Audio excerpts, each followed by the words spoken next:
Welcome back, everybody. Let me introduce, please, Matthew Luken of US Bank to talk about UX design and quality, a short presentation, and then we'll look forward to a fireside chat. Matthew. Thanks, Justin. Thanks, everybody. So as Justin was saying, we at US Bank have been moving towards accessibility and an enterprise model.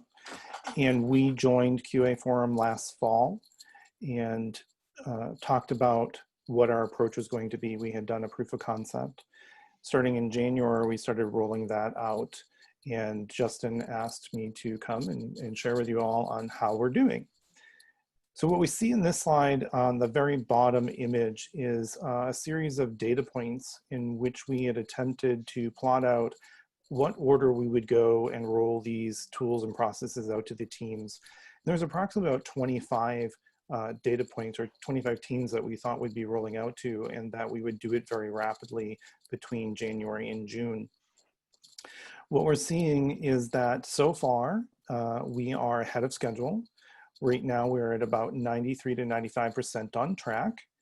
And some of our learnings are that our larger teams, even with small embedded teams, are taking longer than the baseline that we thought of 30 days to get them up and running. And I'll talk more about that in another slide. Our smaller teams that consisted of 1 to 5 people are taking only about a third of the time. So they're getting to definition of done and self-reliance much, much faster than everybody else, which proves that, agilely they are moving very, very quickly, which is a great sign. But what we also discovered is when we thought we had about 25 to 30 teams to roll this out to, we are over 100 teams now that are needing these tools and expertise. So as sorry, I'm having trouble scrolling here. In this image, what we're seeing is that this is the process in which we're rolling out. So starting on the left in the image in gray, we have a prep cycle where we gather the roster, the team members, and everybody that contributes to that digital product. In the big red box, we begin. We have a hour-long kickoff, and we talk about accessibility, the process, the tools, how we're going to do it, how we're going to meet compliance, and more importantly, every individual member's role in accessibility, including QA and developers. For 30 days in that orientation phase, we ask them to start their training. We ask them to take an orientation in their tools and learn how we use those tools at the bank, get them set up and start running. And then in the orange section, what's called a guided trial. And this is where we have seen the most success and why we're able to scale the way we are. Is we're sitting with each team and essentially hand-holding them as they go through it, making sure that they are adapting the processes into their existing team structure, ensuring that the tools are running smoothly, that they are taking the training, that they have compliance on using the tools, making sure that their pipeline is running, that we can use DQ's auditor tool to load defects quickly and efficiently through macros into their version 1 or JIRA tracking mechanisms. And that more importantly, from a evidentiary proof that we can prove that they are running the tools and that their code is clean for our auditors and our risk teams.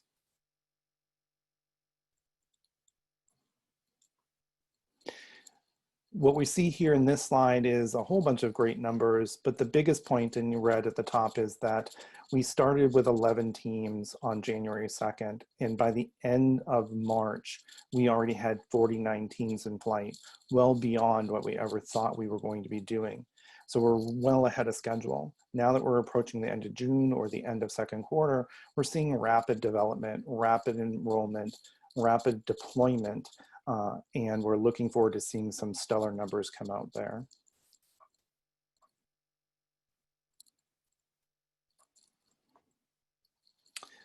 Here we see that we have a cost component like most companies. We are showing in this slide when we have the kickoff that the more we shift left, the easier we see it in designing for accessibility, the cheaper it's going to be. Proving that it's 3 times the cost if we find that during automation, testing or in manual testing at 12 times the cost, these numbers are proving to be true, as well as 95 times the cost in production. We did some industry analysis. We saw that false positives were about 300 times the cost. And then we did a kind of unscientific study at the bank, and we're seeing that our false positive costs are around 386%.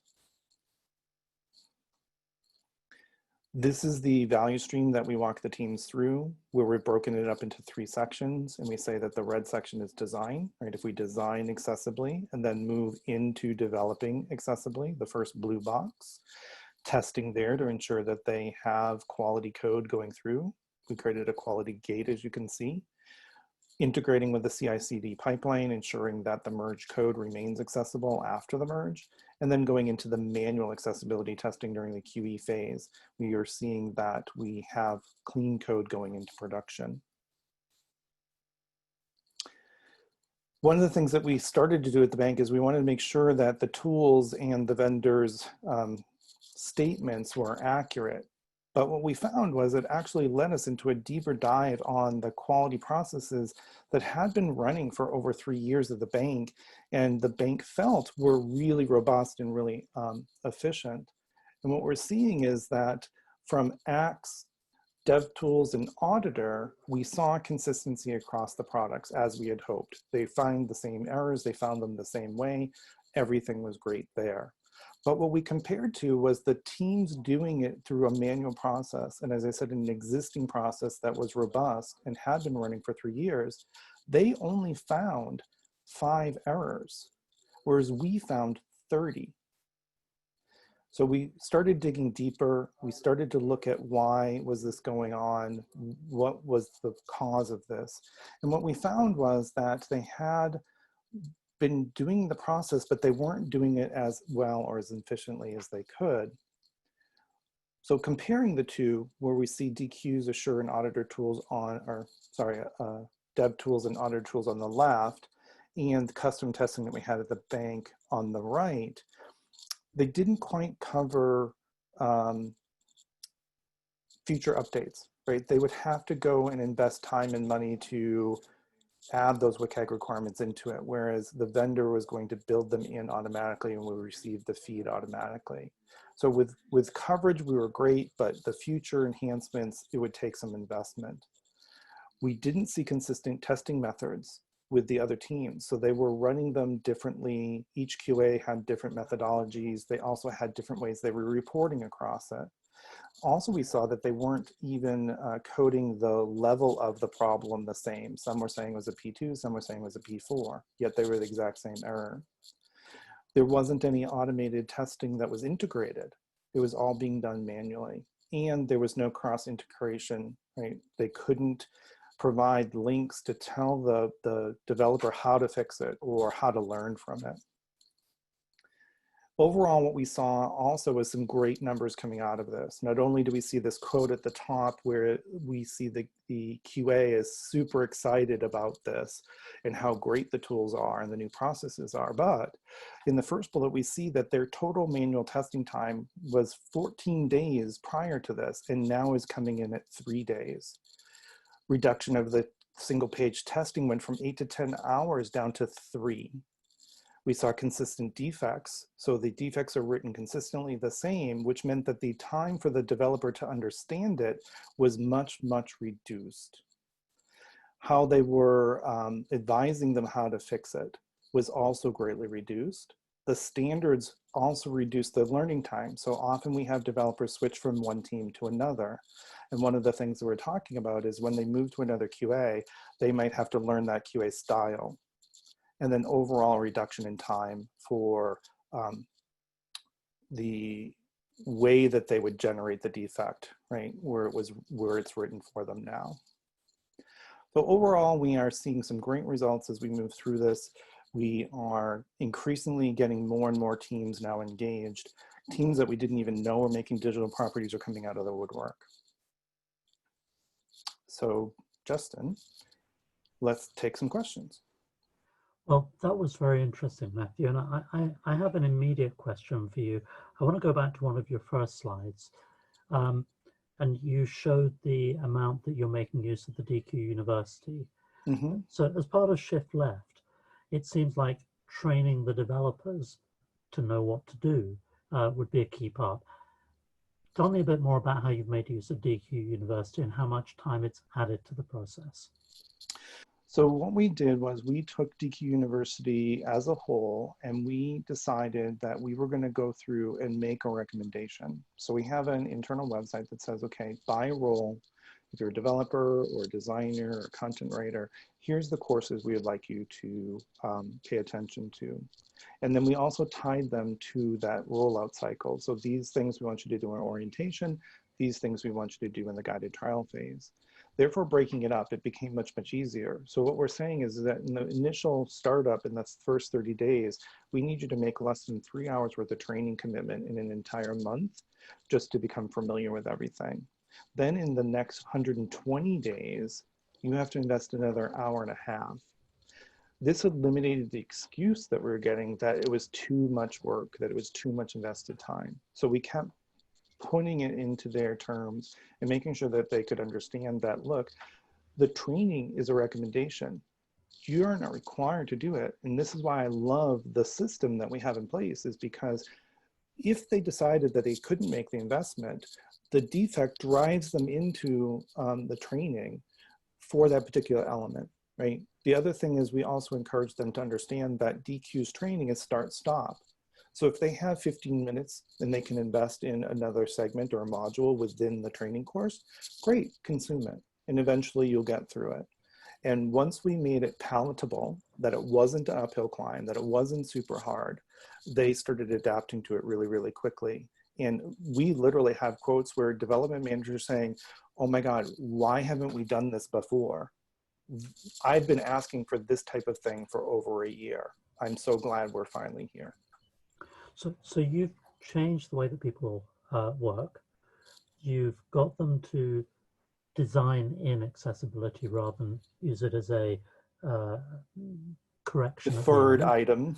Deferred, and then blimey, we've got a lot of correcting to do. Tell me, you, I believe, don't sit within the QA group or even within the dev group. Where do you sit? You sit left, right? We sit in the design function. So we're in the chief digital office. So we're in one of the giant organizations within 9 organizations within the bank. And then we sit way down in that in just the design section. So the vast majority of my job is to lead 11 consultants that consult with our UX teams to ensure that the design is compliant before it moves forward. Then in my other hat, because we have to wear multiple, then I partner with my risk and my legal teams to look at it from an enterprise level and unlock the capabilities within dev, within QA, protocols within our TOS or our IT departments, our vendors, our third-party vendors that are making things on our behalf, even our staffing vendors, right, to ensure that our offshore people are following the same processes that the bank is. So if I was to use sort of old money language, you're a subject matter expert. You're a subject matter expert who sits in the business side rather than the delivery or the execution side. Do you think that's a key to your success in propagating, being the evangelist, as it were? I am often asked this question within the bank, and my personal answer is I think it's because I'm a service designer by nature. So my whole background for the past 20 years has been doing large scale changes from everywhere from federal government to huge corporations. So what I'm doing is I'm designing the solution for the bank as we go along. So therefore I can interpret what pieces and levers need to be moved when and how so that we can get it rolling. And that's what I encourage people to do, is put one foot in front of the other and just start going. What will happen is you'll find champions and advocates that will work with you, and then you just keep building from there and build an army. And that's where our key to success is about building relationships, putting it in terms that people can adopt it and see that it's not a hard thing. It doesn't cost extra, but more importantly, anticipating where can we push the next thing to unlock another thing.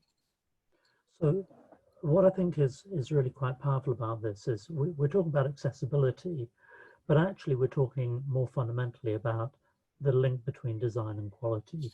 A lot of what we've heard today and yesterday has focused on delivering quality by defect elimination in the QA process.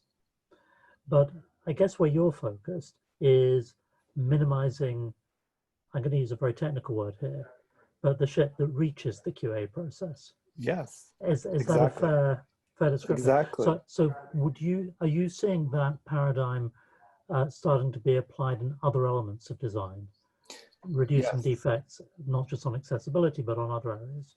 Yes, even so much so as like within UX design, we've also set up centers of practice. So to create standards on the design side, which, like looking at experience architects, for example, is ensuring that they're writing the requirements on the wireframes very consistently. So again, consistent answers in the way a developer can consume it, reducing time, also reducing the burden on the BA. Right, so they don't have to write requirements as extensive because it's already in the drawing, right? So looking at those types of things and designing solutions so that we can get efficiencies and quantities of scale without just replicating people. So that's both spending more time on the design, having more educated designers, and more customer-oriented designers. So designers who will think about the user experience, not just not only critically in terms of accessibility, but also in terms of the workflow that customer wants to experience in transmitting a payment from their hand to an overseas destination or whatever it might be. Yes, it's a very broad initiative, right? It's not just accessibility as a whole. I've been at the bank for 3 years, and I was brought in to help transition from an old methodology of user experience into a more comprehensive design thinking practice. And so we're even using design thinking to challenge business lines on their work that they're asking for, right? And getting them to think about what is the real value in what you're doing. And it's driving value for you, not for the customer. Let's do it for the customer, right? So thinking very, very broad and changing all that. We've grown from just 35 members in 2 locations at the bank to over 130 members in the design community as a whole across 8 locations. And we're hiring another 70 in 2020, despite COVID and the US economy. We are growing rapidly and incorporating accessibility right into it, right from the start. In his presentation yesterday, Sriyat Luri, who's head of quality for Bank of New York Mellon, talked about the need to really reskill developers so that they have a broader concept of what building an application is all about, that they build in quality from the get-go so that they are a meld of quality engineers and developers by nature. You're making an even bolder claim. You want to turn developers into holistic problem solvers who end up spitting out code. Is that a fair description? Yes, in partnership with the rest of the company, right? Not just throw it over the wall and say, here, go build this and give it back to us, but rather let's do it together. And I would go so far as to say that my biggest achievement to doing this is around the risk component, right? Our risk officers had been very much, risk management type people looking at Schumer boxes and whether the APR was clear, things of that nature. We are starting to teach them that they are now risk officers of digital products. So therefore, they also need to look at the health of the product, the accessibility of the product, multiculturalism, and starting to look at the defects that are going into production, right? So risk now is starting to really look at, okay, how many defects is development making and putting out into production, and what is the age of them even, right? Why do we have a P1 that's over 30 days old and is in production, meaning we have a customer that can't do something? So even to that far extent of everybody reimagining how they are a member of the community to bring software development to life. You talked earlier, apologies if you can hear my phone in the background, kill that one. You talked earlier about the relative cost of different defects depending where you catch them. So I have a very specific question around that. How do you measure that cost? So our number that we're using is $2,440 for an in-production accessibility defect. It is a very immature number, but is the number that we're using at this time. And we're basing it off of one sole project and what their digital health is at the moment. So how much cost is it taking to remediate those defects? So $1.3 million to remediate 300 accessibility defects that are in production, divided by the number comes up with 2,440. So that's the number we're using. How do you estimate remediation costs? We're looking at the utilitarian costs of the whole thing, right? So if we're vendoring it out, how much that scope of work or charter was that is billed through. Plus we're adding in any, in this case, if we're using a third-party vendor, how much of my team's effort has to go in coaching them or monitoring them or managing or them. correcting them. And correcting them or giving them the guidance on how to solve the problem. So we're looking at anything that contributes to that defect remediation across time. And so in this case, how long to take one bucket and get it all the way to zero. So as you know, and as I spoke with Jordan Daniel of the Bank of England about yesterday, you've kindly participated in our proof of concept on QA vector analytics as a mode of measuring quality and measuring return on investment. And it certainly seems from the preliminary data that you and others have provided that tracking remediation cost as a ratio of or as a proportion of your dev cost seems to be a really key measure that sorts out the wheat from the chaff in terms of when both your dev spend is efficient and also when your quality spend is efficient.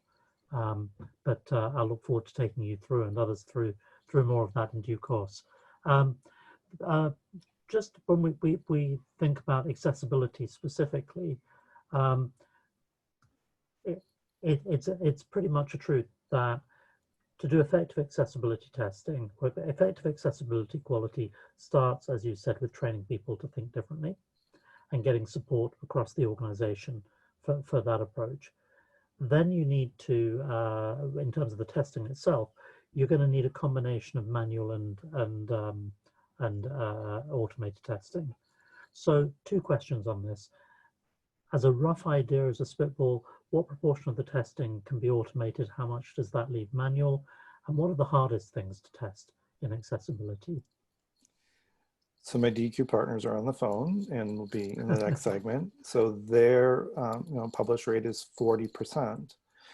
We actually went through a manual process and compared through hard means whether that number was right. And we're happy to show that when we did the test, it came in at 47% that we could automate. We see it fluctuating somewhere between 47 and 50, but we take the conservative estimate of 40 just for communications perspective. Therefore, manual covers 60%. You can also take it from the WCAG perspective, right? Of all the WCAG items, how much can be computerized and how much has to be checked. We can check for the fact that it has an alt tag, yes, but the quality of that alt tag still has to be manually done. So for us, to the second part of your question, what's the hardest is getting teams that, even in our example where we did a very close study of the quality of what we thought was mature, is getting them to understand that what we as an entire organization at the bank thought was the right approach actually is not the right approach. We have teams that think that just using Axe Coconut is sufficient. And it's like, but you're only testing part of it, right? So where's the rest of it? They're not using assistive technology to actually do the test itself. We even see non-accessibility related where we have mobile teams testing mobile quality without actually looking at it on a mobile piece of hardware.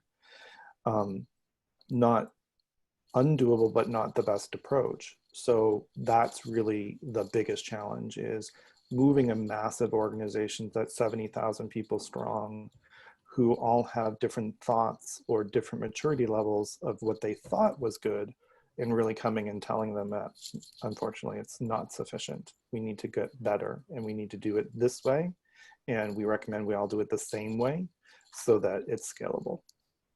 So you've effectively touched on again, using accessibility as our touchstone, but a wider subject, because what I think you've said is the biggest challenge is not any one category of testing, but rather training the people doing the testing to understand what they're looking at and what's the appropriate combination of tests to use.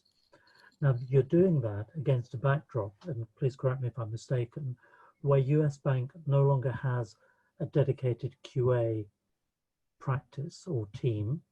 So effectively, it's again, back to Sri's point, non-specialists, but doing quite a specialized job. Does that mean that there is a curve where, bluntly, you become worse testers before you can get to be better testers? Politically, I won't touch that. I'm asking you to lay yourself down. But I'll answer it a different way, which is, yes, we have decentralized QA. We used to have centralized QA. Now it's into the teams. Some teams are doing QA using full stack developers rather than a dedicated tester. Other teams are still doing it with dedicated testers that are fully versed in all of the QA things that they need to know and are experts in it, but they're not connected team to team to team. What we're loving about these tools is that it's agnostic, if you will. We can use the tool to say, here's the script. It even tells you, spool up JAWS. This is what you need to do in JAWS. So it quickly brings them to a better level very, very rapidly, and we start seeing consistency. What we're hoping is, because we're only rolled this out for approximately 5 months, is to see that improvement. Now we have anecdotal information that we are seeing the improvement, but nothing hard and fast yet.